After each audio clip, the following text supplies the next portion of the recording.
દેવગઢ બારિયા તાલુકાના અંતેલા ગામે મેવાસી હોળી પ્રગટાવવાની પરંપરા છે। પાવાગઢના મેવાસી લોકોએ અંતેલા ગામે વસવાટ કરીને હોળી પ્રગટાવી હતી અને ત્યારથી મેવાસી હોળી પ્રચલિત છે। પાવાગઢના પતે રાજાના પતન પછી તેના બે પુત્ર રાયસિંહજી અને કંગરસિંહજી ભાગી છૂટ્યા અને જેમાં એક પુત્રએ દેવગઢ બારિયા સ્ટ્રીટની સ્થાપના કરી અને તે વખતે મેવાસી લોકો પણ પાવાગઢથી નીકળી ગયા અને અંતેલા ગામે વસવાટ કર્યો અને તે પછી આ રાજાએ અંતેલા ગામે તેરસની તિથિએ અહીંના મેવાસી લોકો સાથે પૂજા અર્ચના કરી અને હોળી પ્રગટાવીને ઉજવણી કરી અને તે પછી તાલુકાના અનેક ગામોમાં ચૌદસ અને પૂનમની હોળી પ્રગટાવવામાં આવે છે। ત્યારે આ પરંપરા મુજબ અંતેલા ગામે મેવાસી હોળી પ્રગટાવવામાં આવે છે।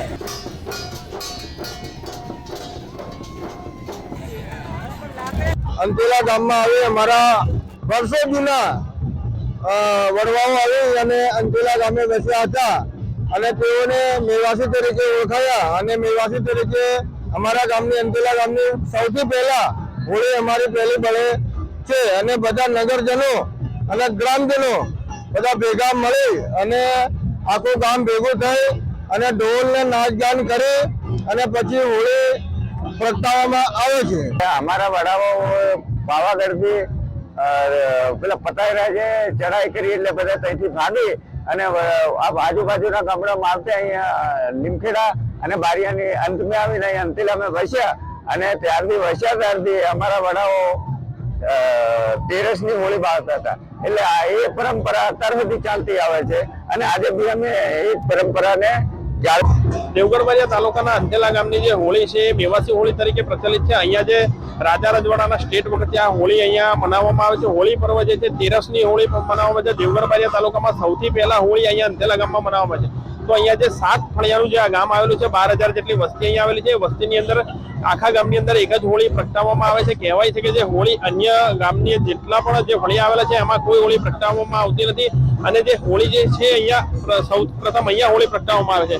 ત્યારે આપણી સાથે જે ગામના કેટલાક લોકો અહીંયા ઉપસ્થિત છે આપણે એમને પૂછીશું કે હોળીનું મહત્વ શું છે।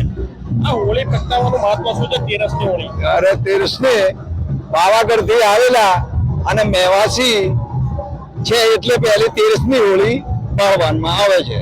આપણી સાથે ગામના પણ એક ગ્રામજન છે જે યુવા છે આપણે એમને પૂછીશું શું છે ખરેખર આ હોળીનું મહત્વ શું છે? અમારા ગામની આજે 12 ફળિયાની હોળી છે અને ગામના બધા વડીલો યુવાઓ બધા ટીમ આખી સાથે બધા ટોટલી હોળીમાં આવે છે અને બહુ ધૂમધામથી હોળીનો પર્વ મનાવે છે। બસ આ બે હોળી પ્રગટાવવાનું મહત્વ શું છે? અમારા ગામની એક જ હોળી છે આખા 12 ફળિયા। જે નાની મોટી બે હોળી અલગાવવામાં આવે છે એ નાની હોળી છે એ પહેલા પ્રગટાવે છે અને પછી મોટી હોળી પ્રગટાવવામાં આવે છે। અહીંયા જે ગામની બે હોળી છે એમાં એક ડોસાની અને એક ડોસીની હોળી તરીકે પ્રગટાવવામાં આવે છે। ગ્રામજનો દ્વારા કહેવાય છે કે જે અહીં વર્ષો પહેલા જયારે પતઈ રાજાએ જયારે ચઢાઈ કરી હતી ત્યારે મોહમ્મદ બેગડાએ જયારે પતઈ રાજા ઉપર જયારે ચઢાઈ કરી હતી ત્યારે પતઈ રાજાના જે છોકરાઓ છે જે વંશ છે તે ત્યાંથી ભાગી નીકળ્યા હતા અને ત્યારે જે અહીંયા વસવાટ કર્યો હતો ત્યારે જે અંતેલા ગામની અંદર જે મેવાસી લોકો આવીને વસ્યા હતા ત્યારે જે પહેલા તેરસની હોળી પ્રગટાવવામાં આવે છે। તેરસની હોળી પ્રગટ્યા પછી દેવગઢ બારિયા તાલુકામાં અન્ય જે ગામોની હોળી પ્રગટાવવામાં આવે છે। એટલે હોળીનું જે મહત્વ છે અનેરું છે। અહીંના લોકો છે જે એક જ સાથે બધા ભેગા થઈને અહીંયા હોળી મનાવે છે અને જે ધામધૂમથી ઢોલ નગારા સાથે નાચગાન કરતા અહીંયાની હોળી પ્રગટાવતા હોય છે। મંતવ્ય ન્યૂઝ રાહુલ મહેતા, દેવગઢ બારિયા।